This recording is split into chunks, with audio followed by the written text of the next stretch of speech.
Hello students, कैसे हो आप सभी। आई होप सभी अच्छे होंगे। आज हम करेंगे 2.1 एक्सरसाइज के एग्जाम्पल नंबर 7।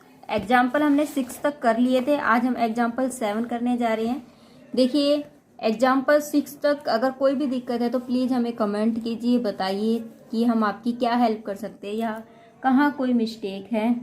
ठीक है। देखिए, कई बार क्या होता है कि क्वेश्चन को करते करते कोई ना कोई माइनर सी मिस्टेक हो जाती है। ये एक कॉमन सी बात है, सब हर किसी से हो जाती है।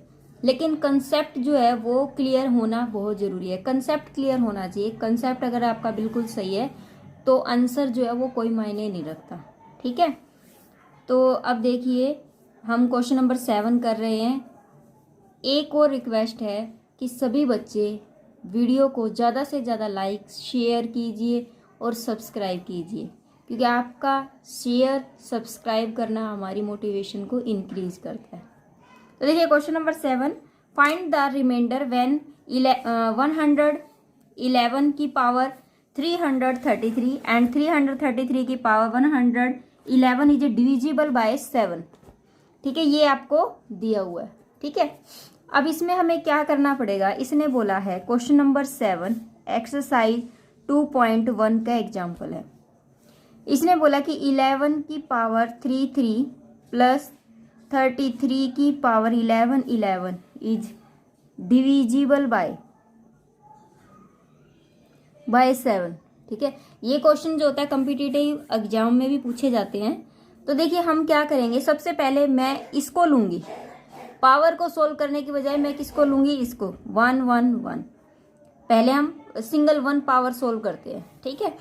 अब मैं क्या करूंगी, इसको डिवाइड करूंगी 7 से। 1 1 1 को 7 से डिवाइड करेंगे तो कितना आएगा, इसको 7 1 जा 7, 11 में से 7 गए 4, फिर क्या हो जाएगा 7 6 42 आता है। ठीक है। रिमाइंडर जो होता है वो मेनली हमेशा ये रखना कि या तो 1 आए या -1 आए, कोशिश यही करा करो। ठीक है। अब देखो, अगर मैं इसके नीचे 39 लिखती ना तो मेरा रिमाइंडर 2 बच जाता, और अगर मैं 7 6 42 कर देती हूँ तो मैंने एक एक्स्ट्रा ले लिया। तो अगर मैं इसको घटाऊंगी तो माइनस का 1 हो जाएगा ना। जैसे माइनस का 1 हुआ, हम क्या करते हैं, ऊपर वाली में से नीचे वाली घटाते, लेकिन मैं नीचे वाली में से ऊपर वाली घटा रही हूँ तो माइनस का 1 हो जाएगा। तो यहाँ -1 करके मोड 7। अब आप कहोगे कि आपने ऐसा क्यों किया, 1 और -1 ही रिमाइंडर क्यों लेना है हमें, 2 या फिर और आ जाए वो क्यों नहीं ले सकते। वो इसलिए क्यों नहीं ले सकते, वो इसलिए क्योंकि -1 और 1 की पावर आप कितनी भी कर दो वही रहेगी। ठीक है। और जो है वो पावर, अगर आप 2 लेते हो उसकी पावर अगर बढ़ाओगे तो वो आपकी वैल्यू अलग ही देगा। ठीक है। इसलिए हम 1 को प्रेफरेंस ज़्यादा देते हैं, 1 और -1 को। ठीक है। अब मैं इसकी पावर कितनी भी रेजिंग कर दूं, अब आप यहाँ लिख सकते हो रेजिंग, ये फर्स्ट है, raising first power 33 we get क्या मिलेगा मुझे। अगर मैं 11 की पावर 333 करती हूँ तो -1 की पावर 33 मोड 7। ठीक है। अगर इसको करते हैं तो 11 की पावर 333 इज इक्वल टू -1 की पावर को अगर मैं 3 टाइम्स मल्टीप्लाई, अब ये देखिए ये ओड है, ओड है तो माइनस का 1 रहेगा, क्योंकि देखिए -1 को मल्टीप्लाई -1 ओड है, इसकी पावर -1 की पावर अगर 3 है तो -1 रहेगी साथ में। तो ये क्या आया -1 और ये क्या आया मोड 7। अगर मैं इसकी पावर को भी अगर 7 से डिवाइड करूंगी तो मेरे पास रिमाइंडर क्या आएगा बेटा, -1 आएगा। रिमाइंडर क्या आएगा मेरे पास, -1 आया। ठीक है। हो गया इतना क्लियर, कोई डाउट? बिल्कुल भी नहीं। नेक्स्ट देखिए, इतना होने के बाद अब हम क्या करेंगे, नेक्स्ट को देखते हैं। अब मैं इसकी 33, ठीक है, 33 को लेती हूँ। इसको अगर मैं लेती हूँ और अगर मैं इसको डिविजिबल करती हूँ 7 से, तो अगर मैं 33 को अगर 7 से डिवाइड करती हूँ तो 7 चौक 28, 13 में से 8 गए 4। ठीक है। यही होता है ना, नहीं 4 तो नहीं होता, 5 होता है। फिर 7 6 42, 7 7 49, 13 में से 9 गए 4, तो रिमाइंडर कितना आया मेरा 4 आया। लेकिन मेरी बात बनी नहीं, क्योंकि अगर मैं 4 की पावर बढ़ाती हूँ तो और भी वैल्यू बढ़ जाएगी। ठीक है, तो अब हम क्या करेंगे, मैं इसका स्केयर लेके चलूँगी। ठीक है, स्केयर लेके चल लो या फिर आप इसका 2 लेके चल लो, आप कुछ भी लेके चल सकते हो, आपकी मर्जी है। अगर मान लीजिए मैं इसका स्केयर लेती हूँ तो ये कितना हो जाएगा, 4 का स्केयर, ये हो गया आपके पास mod 7।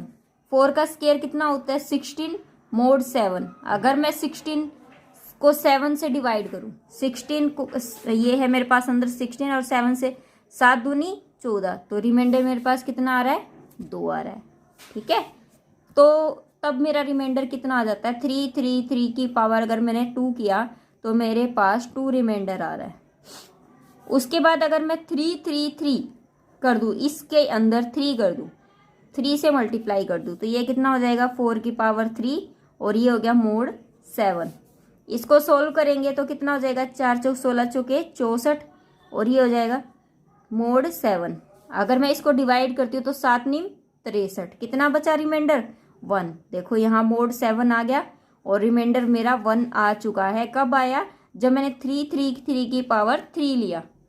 अब मैं कितनी भी रेजिंग कर सकती हूँ पावर, क्योंकि 1 आ गया, 1 की पावर कितनी भी बढ़ा सकते हो, तो आपका आंसर वही आएगा। मुझे कितनी चाहिए इसकी पावर, मुझे चाहिए इसकी पावर 111। इसको कैसे लेके आए, अगर मैं, मेरे पास 3 गिवन है बेटा, अगर मैं 3, अब आप ये देखोगे, मैं आपको एक आसान तरीका ये बताती हूँ कि आप कैसे निकालोगे। आपके पास पावर कितनी है बेटा, 3। ठीक है, आपको लानी कितनी है, 11। कितनी लानी है, 11। तो मैं क्या करूँगी, इस 3 से इसको डिवाइड करके देख लेती हूँ। 3 तिये 9, 11 में से 9 गए 2, 3 सत्ते 21। तो अगर मैं 3 की और 37 की गुणा करूँगी तो मेरे पास कितना आ जाएगा, 111। ठीक है, तो मैं यहाँ पर क्या करूँ, यही कर दूँ, 3 की 37 से मल्टीप्लाई कर दूँ, इसको भी 37 पावर कर दूँ। क्लियर है, तो ये कितना हो जाएगा, 3 की पावर 111 इज इक्वल टू में, ये तो 1 ही हो गया, ये हो गया mod 7। बात बन गई। अब देखो इनको ऐड करना है, 1 की पावर 33, ये -1 आया था, तो यहाँ देखो ये क्या करेंगे हम, 1 की पावर 3 प्लस 3 की पावर 1 इज इक्वल टू में -1 mod 7 प्लस में 1 mod 7। ठीक है, अगर मैं इसको ये कट करूं तो कितना आंसर आ रहा है मेरे पास, 0। इट मीन्स मेरा क्या है, जो रिमाइंडर है वो क्या आएगा, वो 0 होगा। Reminder is 0 mod 7। क्लियर है बेटा, बस इस तरीके से हमें ये क्वेश्चन जो है वो करना था। Have done. नेक्स्ट जो क्वेश्चन दिया हुआ है, देखिए 8th हमें दिया है। 8th में क्या दिया हुआ है, find the remainder obtained on dividing 3 की पावर 181 बाय 17। अब आपको इसे किससे डिवाइड करना है, 3 की पावर 1, ये क्वेश्चन नंबर 8 है, 3 की पावर 181 बाय 17 डिवाइड बाय 17 कैसे करेंगे। सबसे पहले मैं 3 ले लेती हूँ, 3 इज इक्वल टू में रिमाइंडर 3 ही आएगा अगर मैं mod 17 लेती हूँ, अगर मैं इसको इससे डिवाइड करती हूँ। ठीक है, हालांकि मैं इसके 17 के फैक्टर कर सकती थी, लेकिन 17 के फैक्टर नहीं होती, इसलिए मैंने नहीं किए। अगर मैं इसकी 3 की 2 लेती हूँ तो 9 आ जाएगा, ये कितना हो गया, mod 17। अगर मैं 3 की 3 लेती हूँ तो मेरे पास 27 आ गया बेटा जी, और वो mod 17 हो गया। ठीक है, कैसे, मैंने इस 3 की 3 किया तो 3 3 9 27 और mod 17 आ गया। 27 को जब मैं डिवाइड करती हूँ इससे, अगर मैं मान लीजिए 27 को 17 से डिवाइड करती हूँ तो ये हो जाएगा 10, तब भी कोई बात नहीं बनी। अगर मैं 3 की पावर 4 कर दूँ तो ये कितना हो जाएगा, 3 की, तो ये हो जाएगा 3 की पावर 4। अब देखिए ये कितना है, 3 की पावर 4, ये कितना हो गया, 81 mod 17। क्या हो गया, mod 17। 17 को भी इससे डिवाइड करो, डिवाइड करो, 81 को 17 से अगर डिवाइड करेंगे तो देखिए 17 दूनी 34, 3 51, 17 चौके 68, 17 पंजे 85। अगर मैं 68 लेती हूँ 11 में से 8 गए 3, तो बहुत ज़्यादा रिमाइंडर आ रहा है, 13 आ रहा है बेटा। और अगर मैं 85 करूँ तो मेरे पास कितना आया, 3 की पावर अगर मैंने 4 किया तो माइनस का 4 और मोड 17 आया। ठीक है, बात तो नहीं बनी। अगर मैं इसमें थोड़ा सा आपको माइंड लगाना पड़ेगा, अगर मैं इसको 3 की पावर 4 का स्क्वायर कर दूं, ठीक है, तो ये कितना हो जाएगा, 3 की पावर 8 इज इक्वल टू में 4 चौक 16 और मोड 17। मैं बिल्कुल नज़दीक पहुंच चुकी हूँ। 3 की पावर 8 अगर मैं 17 से इसको डिवाइड करती हूँ 16 और इसके नीचे 17 लिखती हूँ तो माइनस का 1, माइनस 1 मोड 17 रिमाइंडर आ गया मेरे पास। ठीक है, माइनस 1 कैसे आया पता चल रहा है, तो ये रिमाइंडर आ गया। अब इसकी कितनी भी पावर को मैं बढ़ा सकती हूँ, मुझे पावर चाहिए इसकी 181, तो मेरे पास 8 तो है, और अगर मैं 181 से इसको डिवाइड करती हूँ तो 8 दूनी 16, 8 एकम 8, 8 दूनी 16, 11 में से 6 गए 5, 5 जो है वो पावर मेरे पास बच जाएगी। ठीक है, तो देखो 3 की पावर 8 मल्टीप्लाई में 22 किया और इनटू में 3 की पावर 5 बचेगी मेरे पास। क्या बचेगी, 3 की पावर 5 बच रही है। कैसे, मेरे ख्याल से तो यही बचेगी, देख लेती हूँ एक बार। ये हो जाएगा 8 दूनी 16, 8 दूनी 16 और 1 17। अगर 181 में से ये घटा दूँ, 11 में 6 गए 5, तो 3 की पावर 5 ही बचेगी बाद में। ठीक है, चलो कोई बात नहीं। पहले तो मैं इसको 22 से करती हूँ, -1 की भी 22 से की मैंने। यहाँ क्या है, मोड 17। अब ये कितना हो जाएगा, 3 की पावर 176 इज इक्वल टू में 1 मोड 17। ठीक है, तो 3 की पावर 176 इंटू में 3 की पावर 5 इज इक्वल टू में 1 की पावर 5, पॉजिटिव है ना, तो ये कितना हो जाएगा, मोड 17 बेटा जी। I think I am right.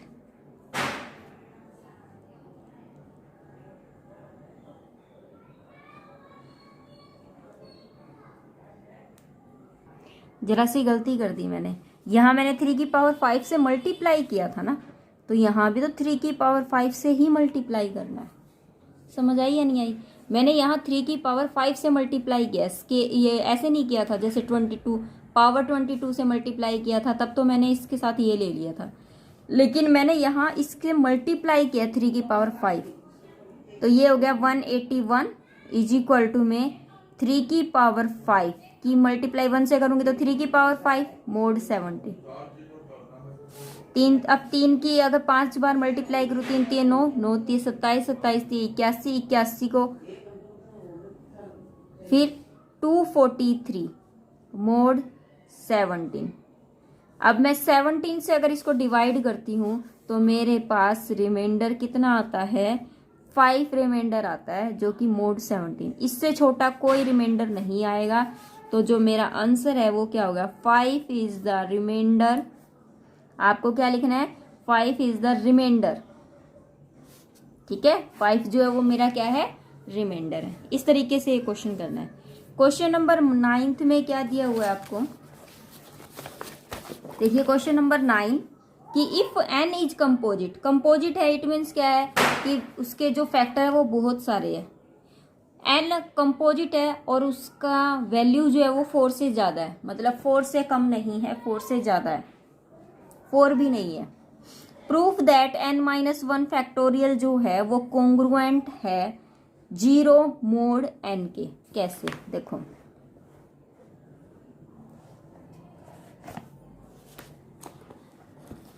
कैसे है, देखिए इसने बोला कि n की वैल्यू ग्रेटर है 4 से, और 2 प्रूफ में मुझे क्या करना है, n-1 factorial congruent 0 mode n के।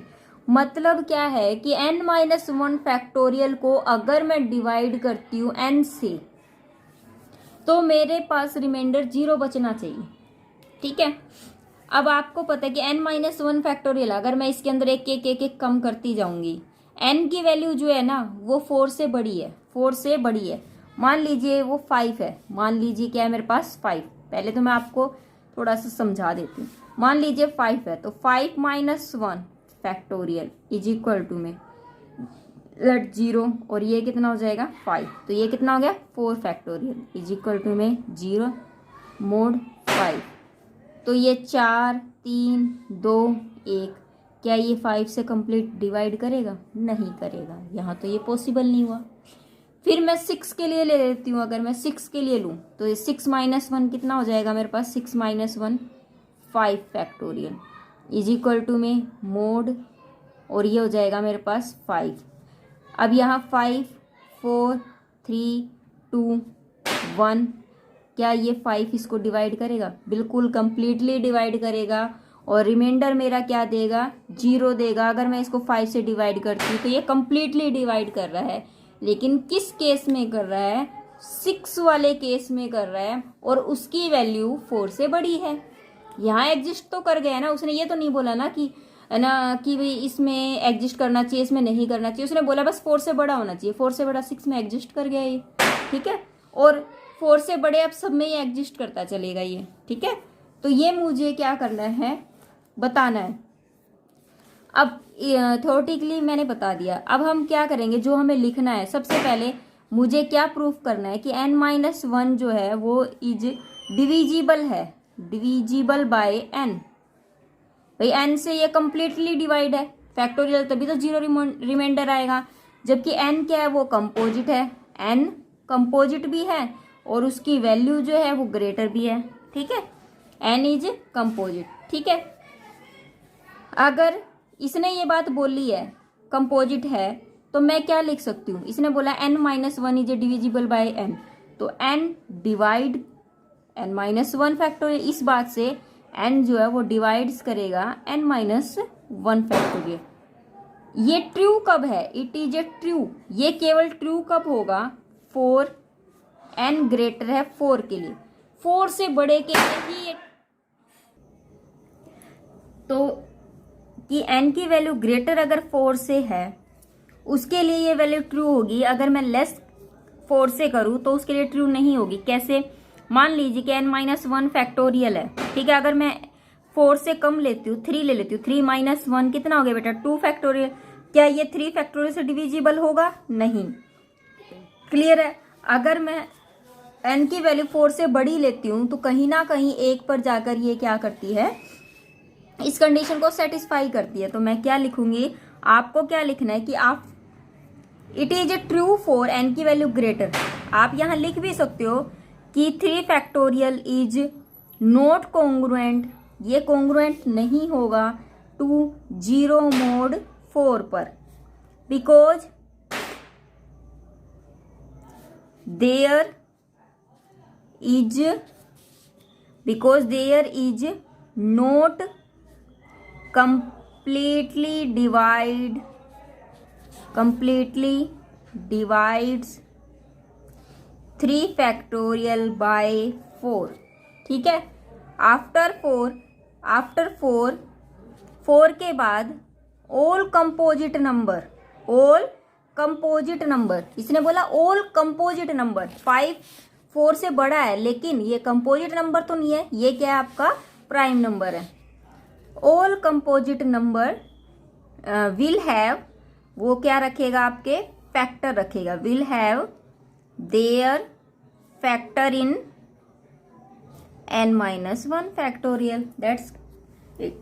उसके बाद देखिए क्वेश्चन नंबर जो 10th है उसमें उसने क्या कहा है आपसे? इफ यदि a प्लस बी कॉन्ग्रुएंट है c मोड m के और b कॉन्ग्रुएंट है d मोड m के, तो आपको बताना है कि a plus D is equal to c mod m। कैसे? देखो, इसने क्वेश्चन नंबर 10 में बिल्कुल इजीली बताया कि अगर a प्लस बी जो है वो कॉन्ग्रुएंट है c मोड m और b कॉन्ग्रुएंट है d मोड m, ठीक है। आपको शो क्या करना है कि a प्लस डी कॉन्ग्रुएंट हो c मोड m के। देखो कैसे, मुझे क्या चाहिए, ए चाहिए, ए चाहिए मुझे, ठीक है, बी नहीं चाहिए, मुझे बी नहीं चाहिए। तो मैं क्या करती हूँ, इस पहली वाली में से पहले इसको घटा देती हूँ। ये फर्स्ट इक्वेशन है, ये सेकंड इक्वेशन है, तो मैं क्या करूँगी, सब्ट्रैक्ट कर देती हूँ। Subtract congruence second from first, we get, क्या मिलेगा हमें, अगर मैं इसको लूँ ए प्लस बी माइनस का बी, और ये क्या हो जाएगा, C minus D mod M. सारी चीजें देखो कैसे घटी, ए लेफ्ट साइड वाला लेफ्ट साइड में से घट गया, राइट वाला राइट में से घट गया, ये इससे कैंसिल हो गया। ए इज इक्वल टू में सी माइनस डी क्या है आपके पास, मोड एम। लेकिन मुझे यहाँ ए प्लस डी चाहिए था और यहाँ सी चाहिए था, तो मैं इस माइनस डी को अगर इधर ले आऊं तो ये प्लस का डी हो जाएगा और ये क्या बचाएगा, मोड एम। ठीक है, इस तरीके से लाना नहीं है, आपको एडिंग करना है। ठीक है, एडिंग डी बोथ साइड, अगर आप ऐड करते हो तो ये ए प्लस डी हो जाएगा और ये प्लस डी कैंसिल हो गया और आपके पास ये आंसर आ गया। ठीक है, ये आपका क्या हो जाएगा, आंसर हो गया। उसके बाद क्वेश्चन नंबर 11 देखिए, बिल्कुल इजी सा क्वेश्चन है कि ए बी कॉन्ग्रुएंट है सी मोड एम के, बी कॉन्ग्रुएंट है डी मोड एम के, तो शो दैट ए डी। इसमें देखिए मल्टीप्लीकेशन की जरूरत है, उससे पहले मुझे क्या चाहिए, यहाँ ए डी चाहिए और मुझे यहाँ पर क्या दिया हुआ है, ए बी, तो मुझे बी को हटाना है। मुझे क्या करना है, बी वाले को हटाना है। कैसे हटाएंगे बी वाले को, इसके क्वेश्चन कितने हैं, आई विल चेक 14। तो मैं क्या करती हूँ, मुझे क्या करना है कि ए बी कॉन्ग्रुएंट है सी मोड एम, ये गिवन है मुझे, एंड और बी कॉन्ग्रुएंट है डी मोड एम के, ये कॉन्ग्रुएंट है। शो करना है मुझे, show that A D congruent C mod M. ठीक है, ये मुझे प्रूफ करना है। कैसे करें, बिल्कुल इजी तरीके से करेंगे। मुझे क्या चाहिए, ए बी यहाँ मुझे गिवन है। ठीक है, आपको पता है कि ए बी अगर यहाँ है और सी यहाँ है, ये ऐसे हो सकता है ना, इसको अगर मैं माइनस सी कर दूं, यहाँ माइनस सी कर दूं, तो ये क्या हो जाएगा मेरा, मतलब मैं ऐसे कर दूं, इसको वैसे मैं लिख सकती हूँ ऐसे कि ए बी ये उधर जाके माइनस का सी, और यहाँ रिमाइंडर कितना बच गया बेटा, 0 और मोड एम। इट मीन्स क्या है कि एम जो है वो इसको कंप्लीटली डिवाइड करता है, तो मैं क्या लिख सकती हूँ, देन एम डिवाइड करेगा ए बी माइनस सी को। अगर एम ए बी माइनस सी को डिवाइड करता है तो यहाँ पर कोई भी इंटीजर एग्जिस्ट कर सकता है, देन के इंटीजर एग्जिस्ट। ठीक है, तो ये कितना हो जाएगा, A B minus C is equal to में एम के। ठीक है, ये हो गया ना, एम मैंने कोई इंटीजर ले, के मैंने कोई इंटीजर ले लिया, ये पीछे आपका आ चुका है।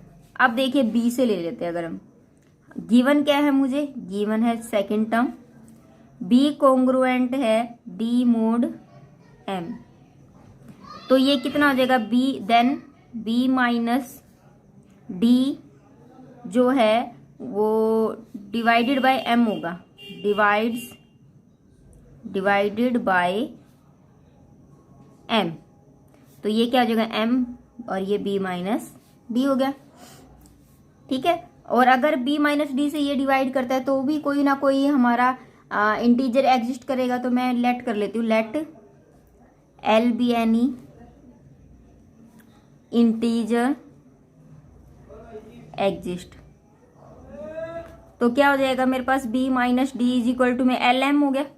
ठीक है, तो b की वैल्यू क्या हो जाएगी मेरे पास, b इज इक्वल टू में एल एम और प्लस में d हो गया। अब देखो मेरे पास b की वैल्यू आ गई, मुझे b हटाना है, तो मैं यहाँ पुट कर सकती हूँ ना, इस इक्वेशन में मैं पुट कर सकती हूँ। ये फर्स्ट है, मान लीजिए ये सेकंड है, तो मैं equation second b is equal to में L M plus D put in first, तो यहाँ क्या हो जाएगा, ए बी की जगह पर ये हो जाएगा एल एम प्लस डी और ये हो गया माइनस का c इज इक्वल टू में m के। तो ALM plus AD minus c is equal to में m के।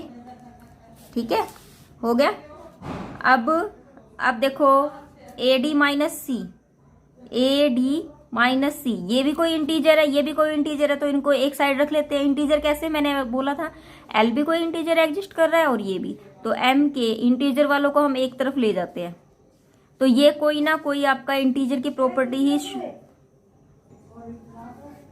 तो AD माइनस सी इज इक्वल टू में क्या हो जाएगा मेरे पास, ये कोई ना कोई इंटीजर है तो मैं इसमें से m कॉमन ले सकती हूँ। तो यहाँ क्या बचेगा, k माइनस में AL बच गया, k माइनस में AL।